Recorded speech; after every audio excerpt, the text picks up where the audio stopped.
Have you been feeling lost, empty, disconnected lately? In fact, if you were honest with yourself, you've been feeling like it for quite a while, haven't you? You've tried to escape it, you've tried to run away, but nothing you've tried has really worked. You still find yourself just in this hole. Life feels a bit pointless and you're constantly tired, you're just burnt out.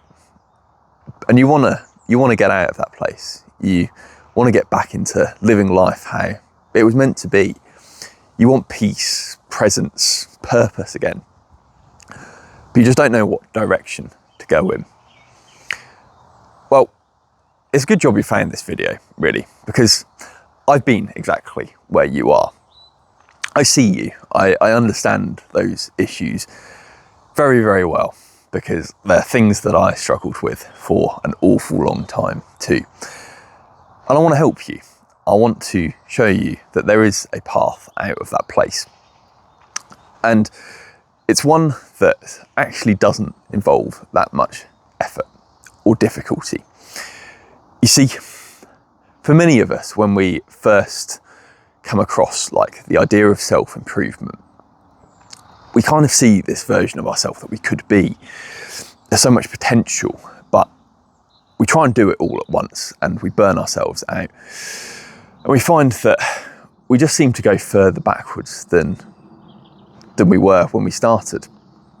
We try and get into healthy habits. We try and spend less time on our phones. And yeah, that's pretty difficult.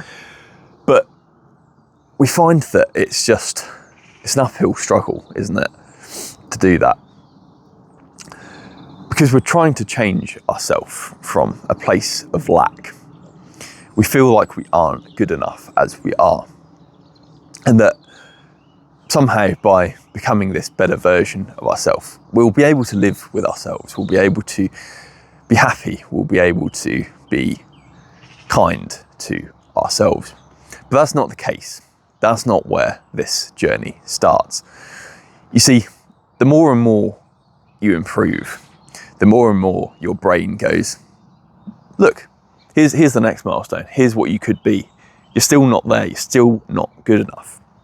And it's not until we turn that narrative around and say, I'm enough as I am. I'm good enough as I am, that we start to have some self-love in our life. We start to change that inner dialogue to one of kindness and compassion. The kind of conversation that we would have with a friend or a partner. A place where we feel like we can just be open with ourselves.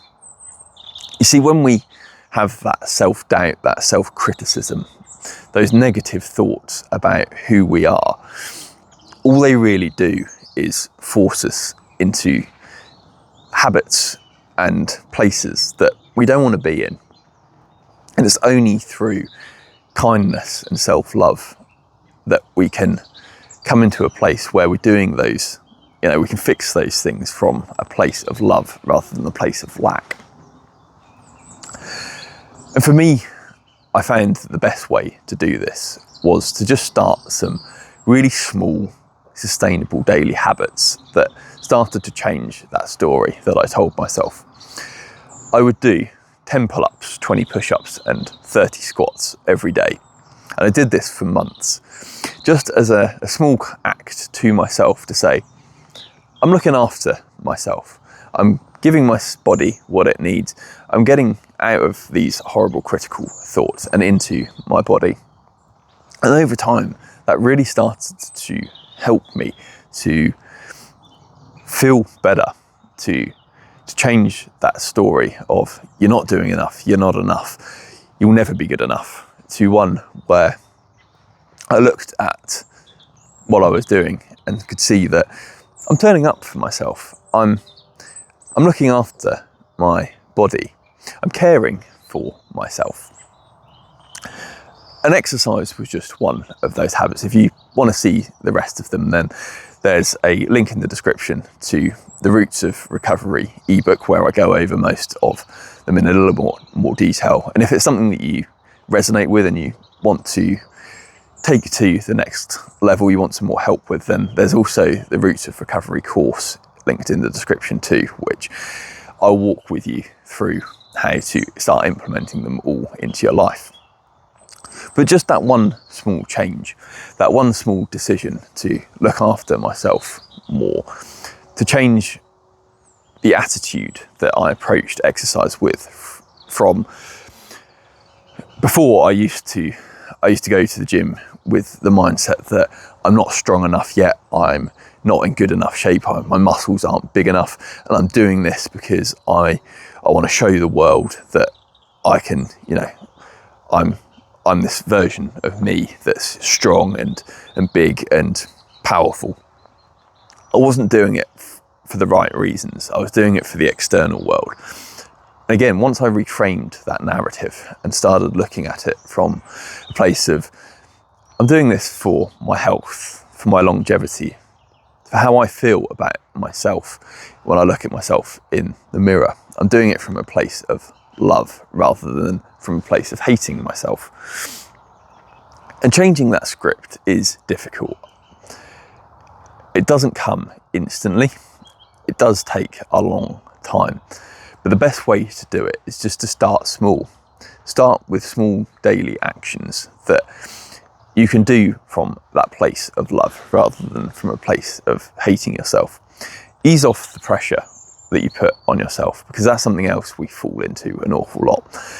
We end up comparing ourselves to the world out there. We see so much on social media, on TV and films of these versions of people that are portrayed as perfect. And often if you actually peel back the layers and look behind the scenes, they're really not. They're not any better than me or you. But it's this image that we see that we then start trying to live up to. And it's what really erodes that self-worth and that self-love, because we're trying to live for this external self rather than for what's in here. And for what's in here, we want to live a life that we're happy with, we're content with. It doesn't need to be, what everyone else thinks. It needs to be what we think. Our mind needs to be a nice place for us to exist. We spend a lot of time in it, so why not make it a happy and healthy place to be, rather than a place of constant negativity, constantly beating yourself up because, I missed the gym again. It's turning that narrative around, turning it on its head, that will really make the difference. And as I say, those habits that I worked on that are shown in those links down below, and things like journaling, being creative again, reading more, looking after my diet, all of those, in addition to the exercise example I've used, just small little daily actions, no more than 5 minutes a day for most of them, that really started to compound. And before long, I transformed myself from this place of burnout and feeling lost and empty to a place where I felt very peaceful and purposeful and present again. But honestly, the biggest change was faith for me. I came back to my faith in God, in Jesus, and that was that was really the turning point for me. You see, I'd been building these habits up, but when I came back to God and back to living in alignment with Him, I started to see myself in a different light.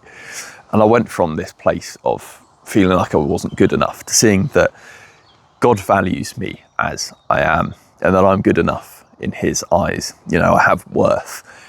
And that for me was that was transformational.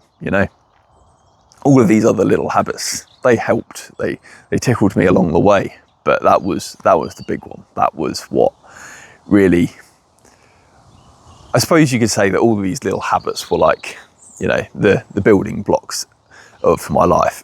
But the faith and the relationship that I have with God, that's the foundation. And just building up those little blocks on top soon helped me to start building the house of my life back up from, feeling lost and alone in this wilderness, to actually feeling like I had a place I could call home again, and that my body and my mind, my emotions and my spirituality all felt aligned and like home. And I want that for you too. And so part of those habits that I suggest, one of them is prayer too, because really I found that to be a pretty transformational thing in my life, and I'm sure it will be in yours too. So as I say, if you want to check out those routes of recovery links, they're in the description. And until next time, take care. God bless.